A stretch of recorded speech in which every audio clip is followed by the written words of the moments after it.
Y are we addressing ਆਪਾਂ obesity ਦੀ ਕਿਉਂ problem ਦੀਆਂ ਗੱਲਾਂ ਕਰ ਰਹੇ ਹਾਂ। ਇਹ ਜੇ ਆਪਾਂ ਸਲਾਈਡ ਦੇਖੀਏ ਤੇ ਇਹਦੇ 'ਚ ਪਤਾ ਲੱਗਦਾ ਹੈ ਕਿ 2015 ਤੋਂ ਲੈ ਕੇ 2017 ਤੇ ਹੁਣ ਆਪਾਂ ਇਹਦੇ ਵਿੱਚ ਮੈਂ ਪੁੱਛਦਾ ਬੱਚੇ ਕਿੱਥੇ ਦੇ ਸਰ ਬਾਹਰ ਗਏ ਹੋਏ ਹੈ। ਮੈਂ ਕਿਹਾ ਇੱਥੇ ਕਿਉਂ ਨਹੀਂ ਹੈ ਕਿਉਂਕਿ ਇੱਥੇ ਕੁਝ ਹੈ ਹੀ ਨਹੀਂ ਹੈ, ਅੱਗੇ ਫਿਊਚਰ ਨਹੀਂ ਦਿਖ ਰਿਹਾ। So this is sad but this is happening. So ਜਿੱਥੇ ਅਸੀਂ ਲੈਕ ਕਰ ਰਹੇ ਹਾਂ education and welfare of the society, ਉੱਥੇ ਅਸੀਂ ਇਹ ਦੇਖ ਰਹੇ ਹਾਂ ਕਿ ਸਾਡੀ ਜਿਹੜੀ ਪੋਪੂਲੇਸ਼ਨ ਹੈ ਜਿਹੜੀ ਐਕਸਪਲੋਜ਼ਨ ਹੋ ਰਹੀ ਹੈ and we are facing this pandemic in India, third fattest nation ਦਾ ਵਰਲਡ ਦਾ ਟਾਈਟਲ ਲੈ ਕੇ ਇੱਥੇ ਆਪਣੇ ਗ੍ਰੀਨ ਐਵਨਿਊਜ਼।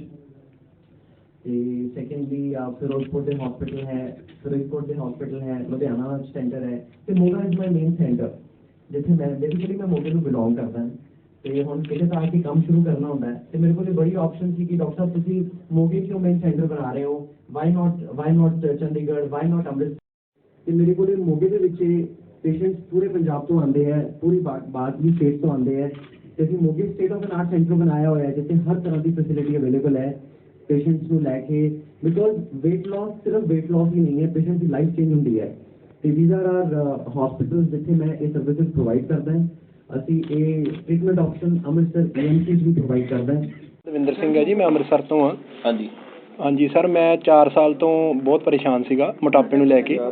ਤੇ ਉਸ ਤੋਂ ਬਾਅਦ ਸਰ ਮੈਂ ਕਾफ़ੀ ਰਿਸਰਚ ਕੀਤੀ, ਅੰਮ੍ਰਿਤਸਰ 'ਚ ਵੀ, ਜਲੰਧਰ, ਲੁਧਿਆਣਾ, ਹਰ ਜਗ੍ਹਾ ਸਰਚ ਕੀਤੀ, ਪਰ ਮੈਂ ਸੈਟੀਸਫਾਈਡ ਹੀ ਨਹੀਂ ਹੋਇਆ। ਤੇ ਮੈਂ ਡਾਕਟਰ ਸੂਦ ਜੀ ਜਦੋਂ ਅੰਮ੍ਰਿਤਸਰ ਆਏ ਫਸਟ ਟਾਈਮ ਮੈਂ ਇਹਨਾਂ ਨੂੰ ਮੀਟ ਕੀਤਾ ਤੇ ਮਿਲਿਆ ਤੇ ਮੈਨੂੰ ਥੋੜ੍ਹਾ ਬਿਲੀਵ ਜਿਹਾ ਹੋਇਆ ਕਿ ਜੋ ਵੀ ਹੈ ਠੀਕ ਲੱਗ ਰਿਹਾ ਸੀ। ਇਹਨਾਂ ਦੇ ਪੇਸ਼ੈਂਟਸ ਵੀ ਆਏ, ਮੈਂ ਉਹਨਾਂ ਨੂੰ ਵੀ ਮਿਲਿਆ, ਉਹਨਾਂ ਨੇ ਵੀ ਆਲਰੇਡੀ ਪਹਿਲਾਂ ਵੀ ਕਰਾਏ ਆਪਰੇਟ।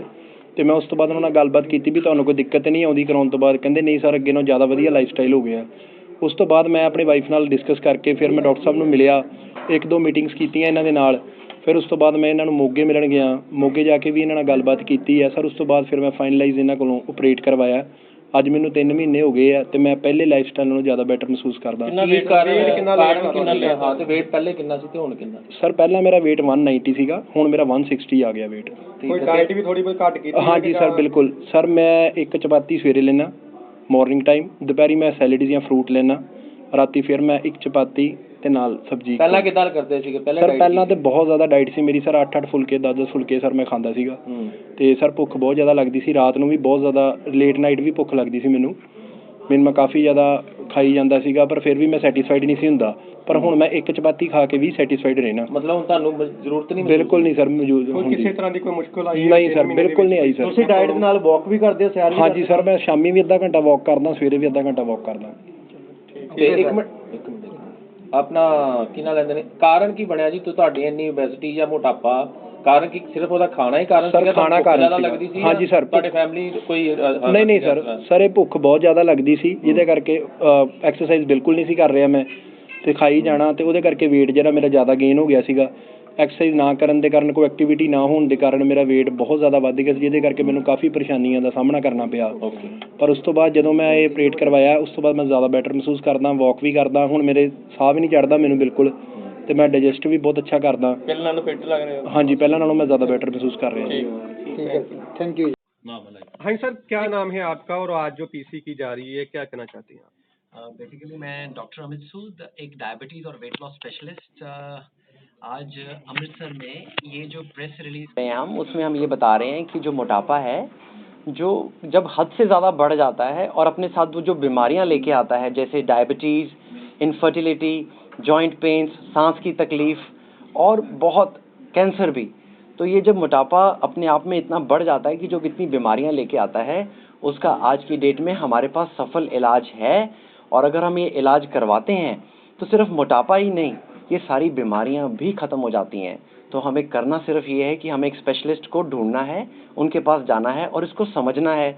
और अगर हम इसको समझते हैं तो हमें पता लगता है कि इसका इलाज जो है इतना मुश्किल भी नहीं था और इट्स जस्ट कि हमने कदम बढ़ाना था। और जिस तरह से ये आज की डेट में इलाज किए जाते हैं जिसमें पेशेंट्स की रिकवरी बहुत जल्दी हो जाती है, पेशेंट्स अपने घर दूसरे-तीसरे दिन चले जाते हैं और धीरे धीरे मोटापा जैसे जैसे कम होता है ये बीमारियां भी ठीक हो जाती हैं। और ये जो ऑपरेशंस हैं जो हम जिनका इलाज करते हैं, जिन पेशेंट्स को ये इंडिकेटेड होते हैं, उनके जो सफल इलाज के बाद जैसे जैसे बीमारियां ठीक हैं उनकी खुशियां ज़िंदगी में वापस आती हैं और रह जाती है कॉस्ट की बात। तो आजकल ये जो इनकी जो कवरेज है हर कंपनी, हर छोटी बड़ी इंश्योरेंस कंपनी भी इनको कवर करती है। तो इसलिए आप पैसों की वजह से या इनहिबिशन की वजह से पीछे मत हटिए, आप स्पेशलिस्ट को मिलिए, अपनी प्रॉब्लम्स बताइए और उनका सोल्यूशन लीजिए और एक अच्छी ज़िंदगी जी जी जी 18 साल से जो कम बच्चे हैं या जो नौजवान पीढ़ी है वो भी कहीं ना कहीं डायबिटिक का शिकार हो रही है, हाइपरटेंशन का हो रही है। Yes. क्या रीजन समझते हो कि आज- ये genetic जैसे कारण है? सर बिल्कुल बॉर्न बेबी लगा लीजिए, आजकल तो ऐसा भी आ रहा है कि बॉर्न बेबी को भी वो शुगर की प्रॉब्लम हो रही है काफी क्या कारण क्या क्या कारण मानते हैं? ये जो हम बात करते हैं बच्चों के अंदर, ये हम कहते हैं एडोलेसेंट एंड चाइल्डहुड ओबेसिटी। तो बचपन में और 18 साल से पहले चाइल्डहुड और एडोलेसेंट एज हमारी आती है, तो देखा गया है लाइफस्टाइल चेंज की वजह से जो इन बच्चों में भी वेट बढ़ जाता है। एक्टिविटी कम है, खाने पीने की कोई कमी नहीं है, पेरेंट्स को कोई प्रॉब्लम होती है तो बच्चों को मोबाइल थमा दिया जाना, आईपैड ले दिया जाना और बच्चों की एक्टिविटी कम, और पेरेंट्स के पास कई बार ऑप्शन भी नहीं होती। वो ग्राउंड जो हम लोगों के टाइम पे थे जहाँ पे हम लोग खेले हैं, आज तो वो इमारतों में कन्वर्ट हो चुके हैं। तो बच्चे भी अपने आप में क्या करें। मतलब आप मानते हैं कि फिजिकली एक्टिविटी ना होने की वजह से ये सारा प्रॉब्लम हो रही है? फिजिकल एक्टिविटी बच्चों के अंदर ऑलमोस्ट 70-80% रीज़न है, पर कई बार बच्चों में हमने जेनेटिक कारण भी ढूंढे हैं जिनके अंदर जीन्स की ऐसी प्रॉब्लम आती है, क्योंकि जो पहले जीन्स बच्चों के पेरेंट्स से मिलने हैं और जो पेरेंट्स का लाइफ, बच्चों में भी वेट बढ़ जाता है, एक्टिविटी कम है, खाने पीने की कोई कमी नहीं है, पेरेंट्स को कोई प्रॉब्लम होती है तो बच्चों को मोबाइल थमा दिया जाना, आईपैड ले दिया जाना और बच्चों की एक्टिविटी कम, और पेरेंट्स के पास कई बार ऑप्शन भी नहीं होती। वो ग्राउंड जो हम लोगों के टाइम पे थे जहाँ पे हम लोग खेले हैं, आज तो वो इमारतों में कन्वर्ट हो चुके हैं। तो बच्चे भी अपने आप में क्या करें। मतलब आप मानते हैं कि फिजिकली एक्टिविटी ना होने की वजह से ये सारा प्रॉब्लम हो रही है? फिजिकल एक्टिविटी बच्चों के अंदर ऑलमोस्ट 70-80% रीज़न है, पर कई बार बच्चों में हमने जेनेटिक कारण भी ढूंढे हैं जिनके अंदर जीन्स की ऐसी प्रॉब्लम आती है, क्योंकि जो पहले जीन्स बच्चों के पेरेंट्स से मिलने हैं और जो पेरेंट्स का लाइफस्टाइल है, एक्सरसाइज का, काम का, स्ट्रेस का, वो ही बच्चों के जीन्स में आता है। तो देखा गया है कि जनरेशन टू जनरेशन तो हमारे जो पेरेंट्स थे वो एक्टिव होते थे, आज के पेरेंट्स की एक्टिविटी कम है, वो ही बच्चों में जीन्स पास किए जाते हैं। तो 60-70% बच्चों का लाइफस्टाइल, रहना, खाना, एक्सरसाइज, नंबर 30% इज जेनेटिक। तो जब ये चीज़ देखी जाती है तो इन बच्चों का जब वेट ज़्यादा होता है तो इन बच्चों में भी डायबिटीज़ पाई गई है, और ये भी हमने काफ़ी स्टडीज़ में देखा है कि इन बच्चों के लिए भी ये ट्रीटमेंट ऑप्शन है।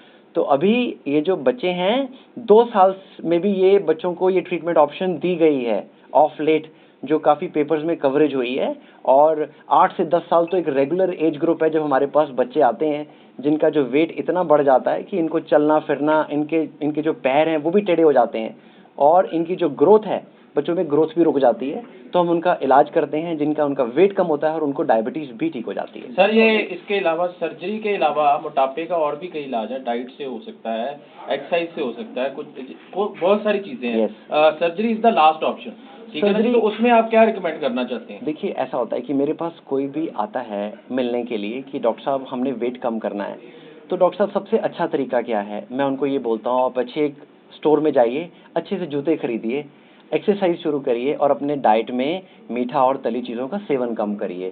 तो पेशेंट्स बताते हैं कि ठीक है डॉक्टर साहब, हम ये नहीं कर रहे थे, अभी हम ये करेंगे और हम आपको 6 महीने के बाद मिलेंगे।